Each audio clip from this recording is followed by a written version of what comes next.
მოგესალმებით არხზე გემრიელი ცხოვრება. დღეს თქვენთან ერთად იოლად მოსამზადებელ და ძალიან გემრიელ კრემს ვადუღებ. კრემისთვის დამჭირდება 6 სუფრის კოვზი თავშემოდგმული თეთრი ფქვილით. როგორც სასწორი გვიჩვენებს, 6 სუფრის კოვზი თავშემოდგმული ფქვილი ყოფილა 150-155 გრამი. თუმცა თუ სასწორი არ გაქვთ, შეგიძლიათ ათვალოთ, არწყოთ პროდუქტები კოვზითაც. ფქვილს ვამატებ 12 სუფრის კოვს, ოღონდ ამჯერად საშუალოდ შევსებულს შაქარს. რაც ჯამში გამოვიდა სასწორზე 268, იგივე 270 გრამი. ფქვილს და შაქარს მწიგვ მარილს დავამატებ. ასევე აუცილებლად არომატისთვის ვანილს, ნებისმიერი ფორმით, როგორიც გაქვთ. მე დღეს მქონდა პაკეტში შეფუთული ვანილის პუდრი. მშრალ ინგრედიენტებს სათქვეფელადი გადავურევ და დავამატებ ერთ საშუალო კვერცხს. დავასხამ 400 მილილიტრი წყლის ნაწილს, იმიტომ რომ რაც უფრო სქელი იქნება მასა, მით უფრო იოლად გავაერთიანებ კურკუშელების გარეშე. ახლა დარჩენილ წყალს დავამატებ და დავამატებ ასევე 400 მილილიტრ ცივრძეს.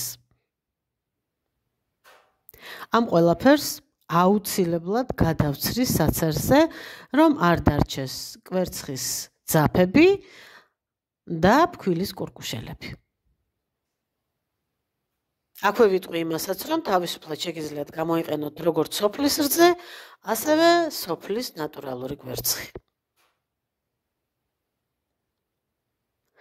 კარგად გადაცრილი და კურკუშელებისგან გათავისუფლებული ჯერ კიდევ თხელი მასა საშუალო ცეცხლზე დავდგი და ინტენსიური მორევის რეჟიმით მივიყვანე შესქელებამდე.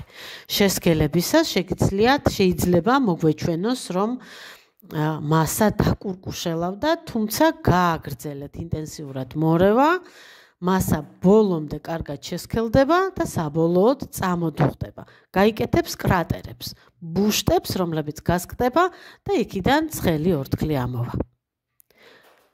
ადუღებული კრემი გადამაქვს თასზე, რომ უფრო სწრაფად გაცივდეს. აი ასეთ ცხელში შეიძლება ჩავათქვიფოთ მიქსერით 60, მაქსიმუმ 80 გრამი ცივი კარაქი და უკვე მზად იქნება ფრანგული პატისიერი.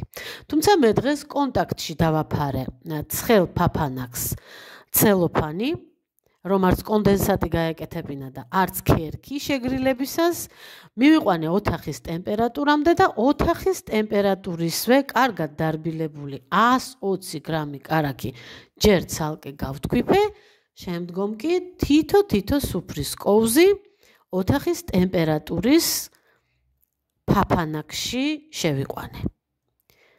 კარაქი და ფაფანაკი თუ იქნება ორივე თანაბარი ოთახის ტემპერატურის, არავითარ შემთხვევაში კრემი არ აიჭრება. კარგად გადავთქვიფე, გათეთრდა, გაფუმფულდა და ახლა ესეთი პატარა პორციებით თითო სუფრის კოვზის ოდენობით გადამაქვს და თითოეულ სუფრის კოვს ბოლომდე კარგად ვაერთებ ფაფანაკში. ასე ნელა-ნელა შევიყვან კრემში. საბოლოოდ სილიკონის ნიჩბით ნაპირებს კარგად ჩამოვთქვებ, რომ კარაქის გაუზავებელი ნაწილები არ დარჩეს. კიდევ ერთხელ გადავთქვებ და თავდახურულს სტაბილიზაციისთვის მინიმუმ 1 საათი მივაბრძანებ მაცივარში და ვიღებ იდეალურად სტაბილურ ქათქათა ვანილის არომატიან და ძალიან გემრიელ კრემს, რომელსაც ვიყენებ ძალიან ბევრ დესერტში. ამით გემშვიდობებით, მომავალ შეხვედრამდე.